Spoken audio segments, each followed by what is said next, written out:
அதிமுக பொறுத்தவரைக்கும் எடப்பாடி பேசும்போது நாங்க வெளிப்படையா சொல்லவே இல்லையா தேமுதிக ராஜ்யசபா சீட் சொல்லவே இல்லை.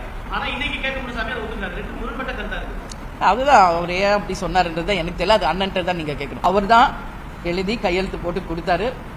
நீங்க அதே திருப்பி திருப்பி கேட்கறதுனால மேபி நாங்க காமிக்க வேண்டி வருமோன்னு கூட நான் யோசிக்கிறேன். நாங்க ஏன் இது வரைக்கும் அதை காமிக்கலன்னா நாகரிகம் கருதி, அரசியல் மாண்பு மரியாதையை கருதி இன்னைக்கு வரைக்கும் நாங்க அந்த ஷீட்டை உங்ககிட்ட காமிக்கல. ஏன்னா நாங்க மிகப்பெரிய அளவுல அரசியலில் நாகரிகத்தையும் கடைபிடிக்கணும். ஏன்னா எங்க கேப்டன் எங்களை அப்படிதான் வழி நடத்தி கொண்டு வந்திருக்காரு. அவர் வழிதான் எங்க வழி. அதனால அவங்க தேர்தல் போதே நாங்க அங்க அதிமுக ஆபீஸ்லயே நான் கேட்டேன், அண்ணா இன்னைக்கே இதை போய் காமிச்சிடலாம் அறிவிச்சிருவோன்னு.